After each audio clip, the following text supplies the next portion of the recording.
The in-depth studies have been with the subject matter under technical game analysis and depth psychology.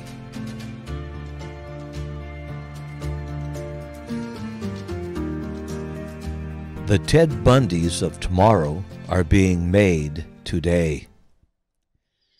These studies for answers have been going on through the works of WMM with the experts Ken Woods, M.A., A.J. Elliott, M.A., Dr. D.R. Hawkins, Dr. Eric Burns, and Martha Russo, M.A.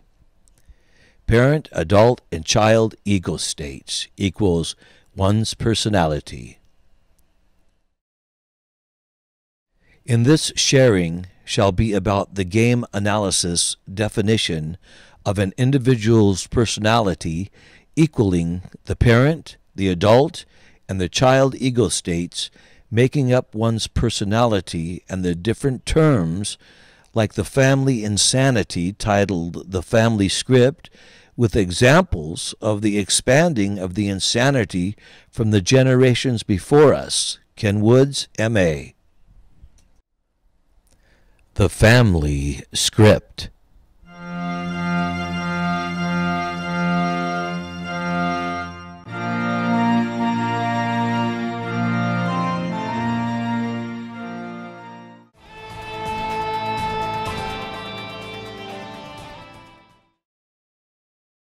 The family insanity is passed down from one generation to the next. The infant chosen is programmed. It's like a game of tag, and the infant receives the family insanity from the last generation. Every generation, the insanity is a little worse. The infant now possesses a very hot potato. Ken Woods, M.A. Both self and spiritual awareness is growing in leaps and bounds. Just like science, technical game analysis, and depth psychology are as well. For instance,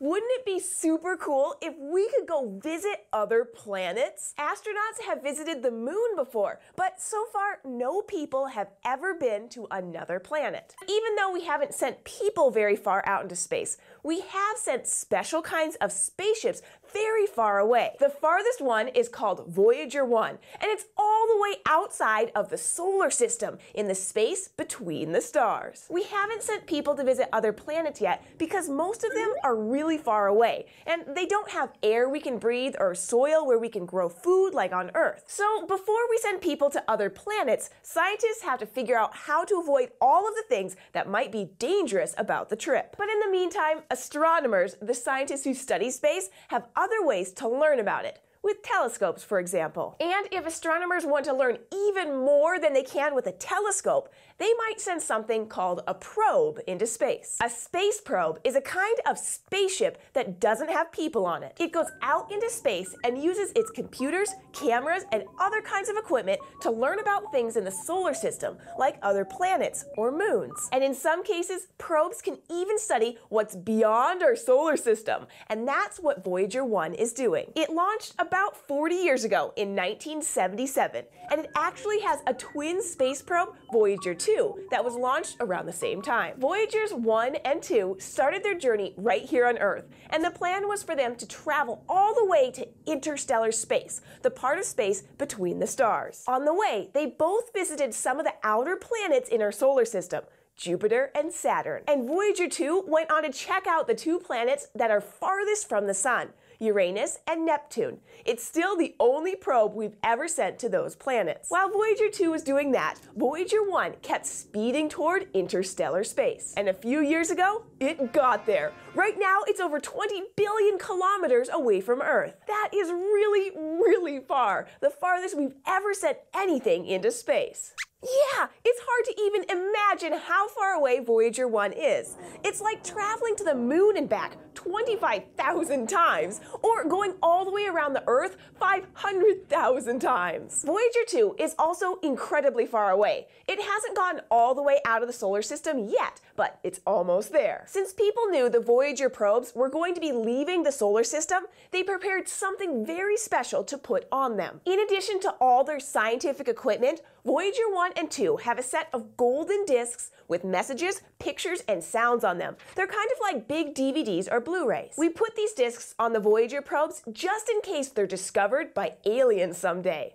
No, that doesn't mean there are aliens out there, Squeaks. We don't know if there are living things on other planets. But just in case anyone from another world ever discovers one of the Voyager probes, we wanted to let them know more about us, the people who sent them into space. So all those pictures and sounds on the discs are to help show what life on Earth is like. There are pictures of people on Earth, different kinds of environments, and even things like people eating to show how humans live. There are also sounds from nature like ocean waves and thunder, different types of music, and people saying hello in lots of different languages. Right now, the Voyager probes still have enough electricity to send us messages from where they are in space for about 10 more years. But in space, once you start moving, you don't slow down. You just keep going. So even after they run out of power, they'll still be out there, zooming farther and farther from Earth. If there are aliens out there and they discover the Voyager probe someday, we'll probably never know. But because of those special golden discs, they'll know a little bit about us.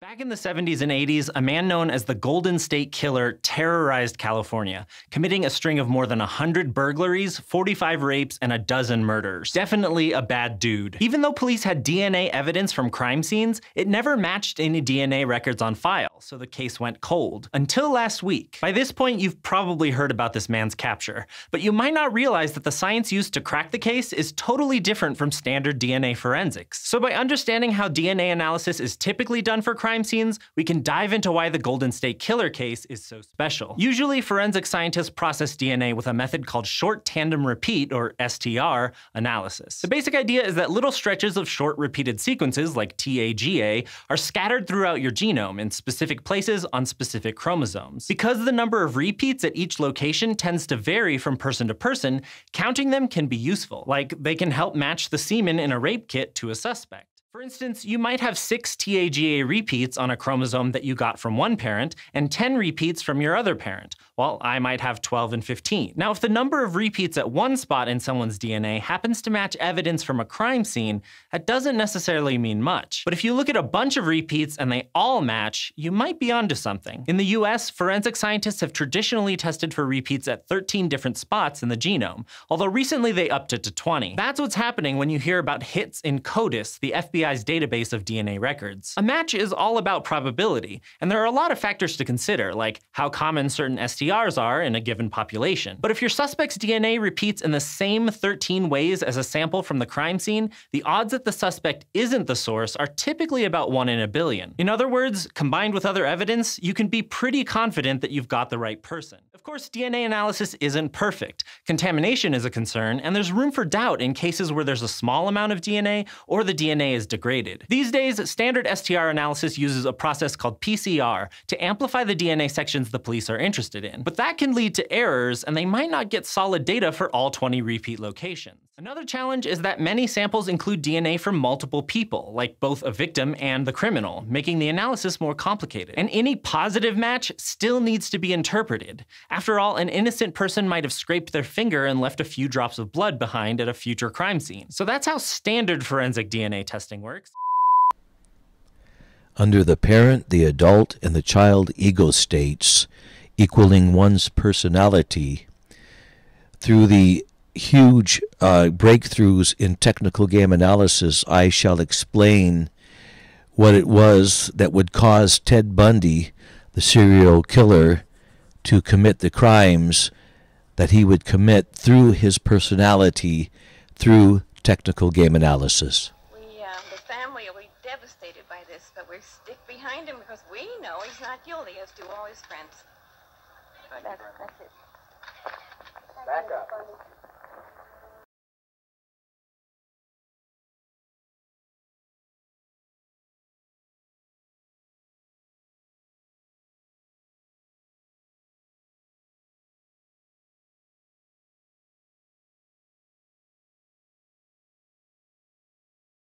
Family and environment. Nothing has more influence on a child's development than his or her family. At an early age, Bundy was entangled in a domestic conspiracy that made him believe that his grandparents were actually his parents. Not only that, but he was told his mother was his sister. His family's true identity was hidden from Bundy for many years. This was to protect the reputation of Bundy's actual mother, who was young and unwed. Bundy never knew his father. Nobody does. His identity was never determined. As a result, Bundy grew up resentful and mistrustful of the people who should have inspired absolute trust. The family insanity is passed down from one generation to the next. The infant chosen is programmed. It's like a game of tag, and the infant receives the family insanity from the last generation. Every generation, the insanity gets a little worse. The infant now possesses a very hot potato. Ken Woods, M.A.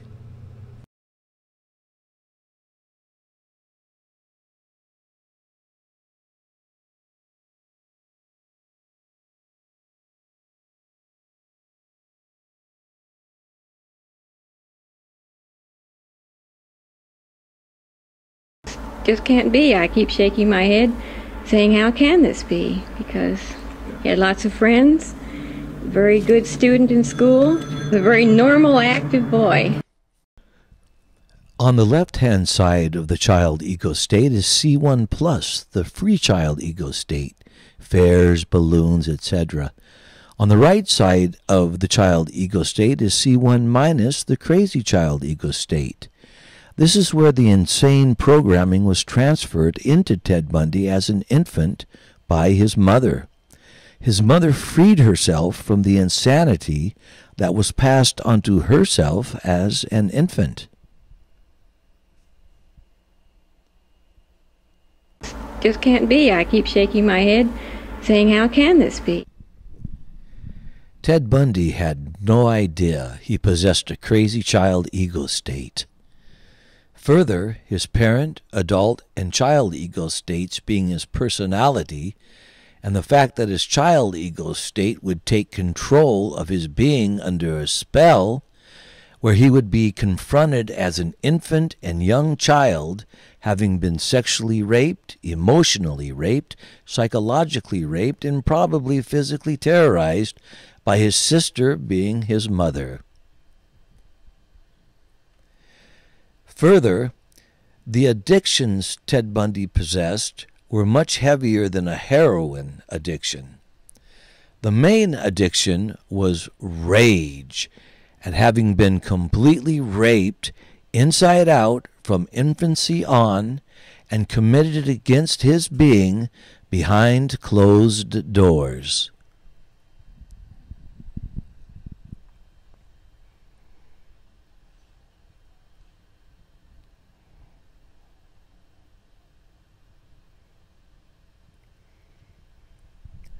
The parent, the adult, and the child ego states. The parent ego state has behaviors, thoughts, feelings copied from parents and parent figures. The adult ego state has behaviors, thoughts, and feelings which are direct responses to the here and the now. The child ego state has behaviors, thoughts, and feelings replayed from childhood. The addiction of rage Bundy possessed would protect him from becoming a full-blown psychotic disaster. The big problem was he continually needed a higher addiction fix of rage, which was a very insane, controlling spell which quickly turned Bundy into a sexual psychopath. Bundy's rage was absolutely insane, and not only did Ted Bundy not know what he was doing, though the insanity completely had him out of his mind. In his subconscious mind, he avoided the psychotic pain by addictively and continually informing himself in his subconscious mind, "I'm not the victim, females are." Future Ted Bundys are being made today. Ted Bundy knew his life was psychotic. That's why he did steal a VW Bug and drove recklessly with his murder gear in the back seat. He was yelling, "My life is out of control. Someone else needs to control it."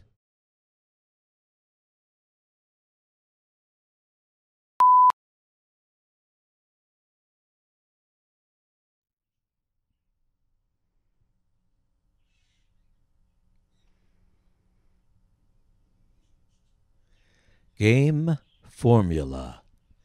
Con plus gimmick equals switch equals cross-up equals payoff. Webster's Dictionary, 1965. Rape, to seize by force. Just can't be. I keep shaking my head, saying, how can this be? Thinking about the words to use to describe what I'm about to say, and I'm really struggling. And nervous, yeah. Because, look, I am a feminist, and I believe that, like you, Jane, you put it so well, that in an ideal world, you should be able to walk down the street naked. Totally. But I'll just take my example. I know that when I'm really dressed up, and I might be wearing something really fitted, high heels, makeup on, whatever, I do get attention. But I kind of know that I'm going to get attention, so I'm prepared for it. And do you get attention you don't normally get if you're just kind of like wearing jumper and jeans? Yes, absolutely, I do. And it might be that I'm doing that for my own self-esteem, because I might say, okay. But isn't the question whether you feel threatened by the attention or able to deal with it? Well, that's the thing. Now, I can deal with the attention, and it doesn't bother me, but for some women it does. So my argument is, look, if you don't want the attention that much and you can't deal with it, then do think about what you're wearing. Do you mean body language?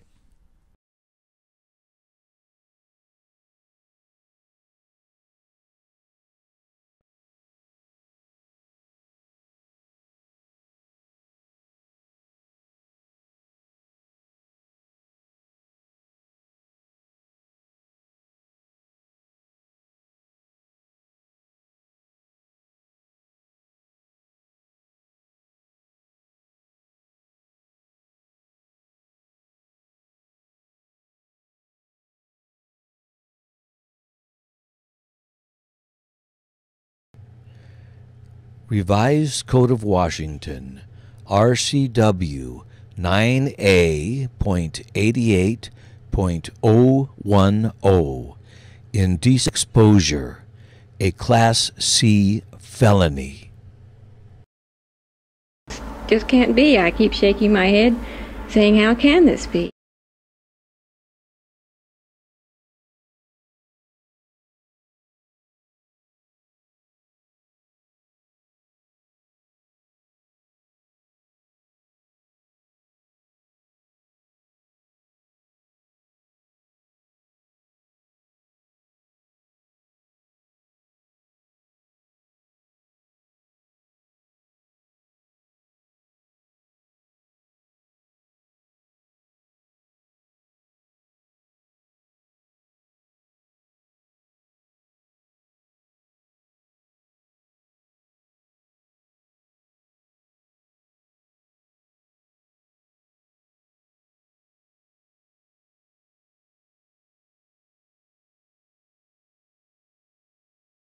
Just can't be. I keep shaking my head, saying, how can this be?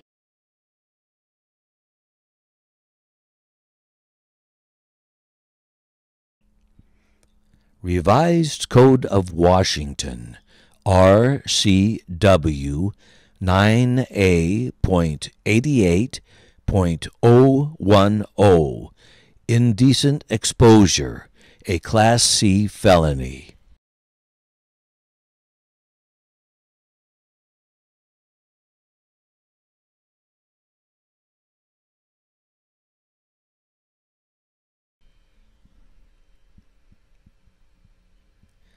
Every thought one makes takes their energy. Dr. David R. Hawkins.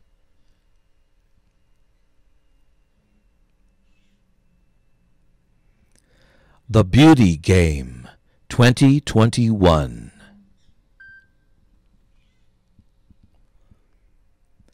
In life, females are conditioned into devoting their time and energy into looking alluring rather than finding true beauty from within, that being a temptress against the masculine as power.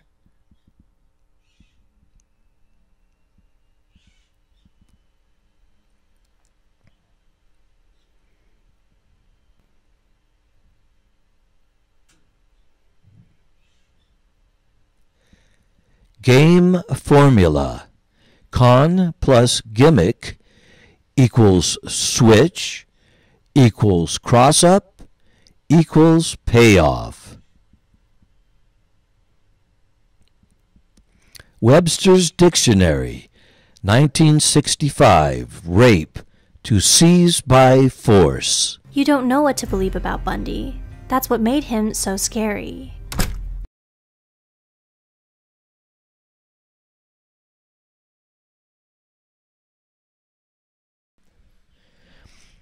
The ignorant feminists screamed and castrated males for the old boys club.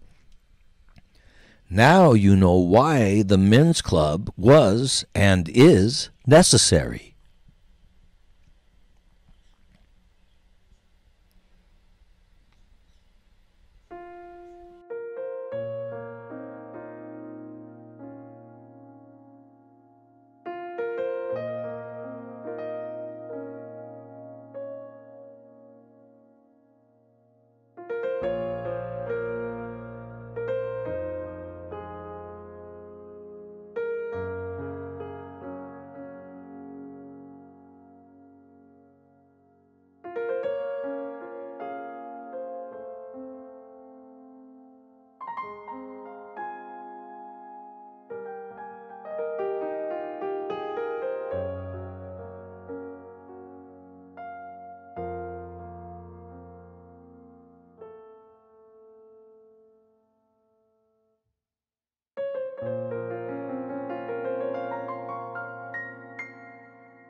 Just can't be. I keep shaking my head, saying, how can this be? The biggest game in America is titled Blemish.